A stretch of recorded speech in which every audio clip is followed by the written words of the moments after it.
Hi, everyone.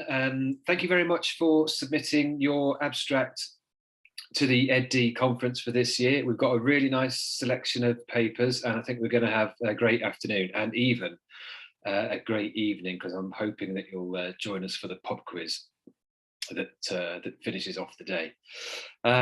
So what I've done, or what I've decided to do, is just make this very short little video with a few tips about presenting. Because I know that for many of you, it will be the first time that you've presented at anything like this. And even if it's not, it's good to bear these kinds of things in mind. So earlier in the year, as part of the PGR skills program, I delivered a session on preparing and presenting conference papers. And I'm sharing with you now the Jamboard that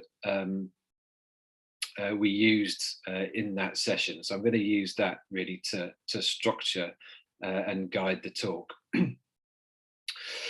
So you've got 15 minutes for your presentation, and then you need to allow 5 minutes for questions and sort of audience interaction as well. And there'll be a chair, a person in your session to help keep things to time. It's obviously very important that you do keep to time, because if you go over, then you're eating into someone else's time, and that's not fair on them.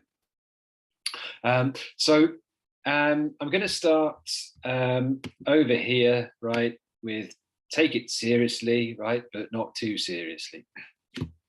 So the key to a good presentation is in the preparation. And so you do need to know your stuff, right? You need to know what you're talking about, or you are going to look, like a bit of a muppet, right? But at the same time, this is quite a friendly and informal event. You're among peers. No one's going to judge you too harshly. So you don't need to take it too seriously, and if things go wrong, it's not a disaster. And in fact, at conferences, it rarely is. Things go wrong. You stumble over your words, you forget what you're going to say. People do it all the time. No one's really bothered, right, apart from you. So don't worry about it if it doesn't go perfectly.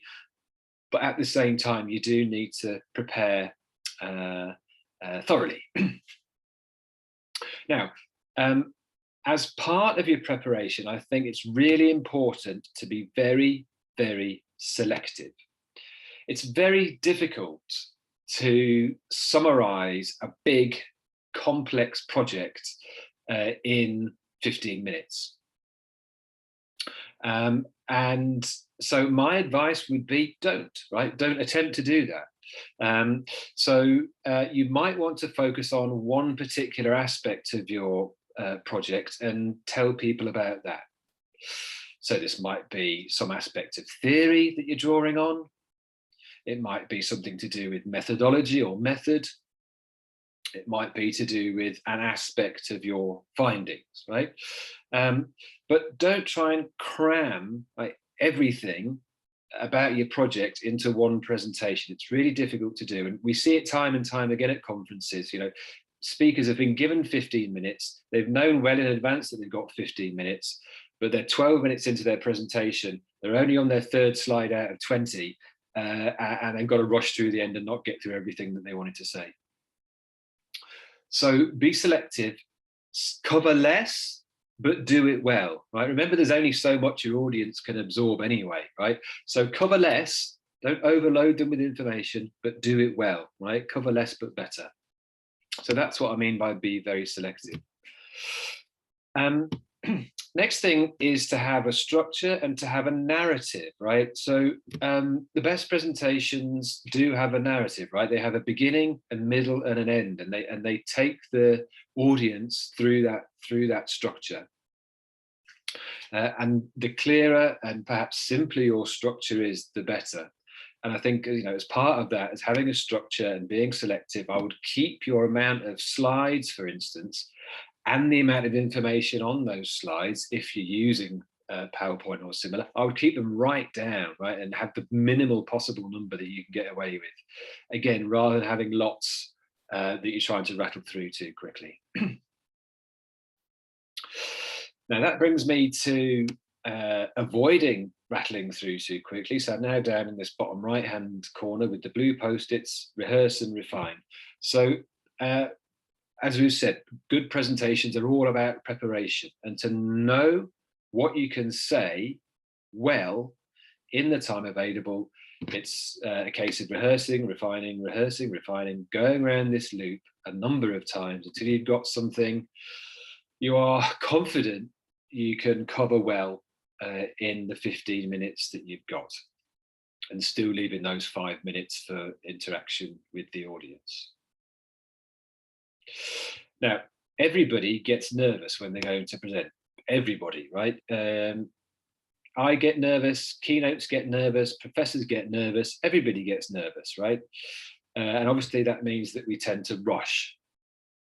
It's another good reason to keep it simple, but do remind yourself to relax and slow down rather than trying to rattle through it too quickly. So it's another good reason to rehearse and refine. Right? But remember what I said at the start, right? Generally, the only person who cares if you go wrong is you, right? So there's not too much to be worried about, but of course on the day you probably will be a bit nervous. So just remind yourself to relax, slow down, and take it at a steady pace, steady talking pace. The final thing that I'll say is that presenting in any format, whether it's a conference or a seminar or whatever it is, it's a great chance to get some feedback about your ideas and about your work. So do remember to take note of those. So if people ask you questions or offer any kind of feedback, then that is gold dust for you. So do take a note of it and then reflect on it subsequently. Okay, so that is it. Very much looking forward to seeing you all on the 18th of June. Thanks once again. Bye.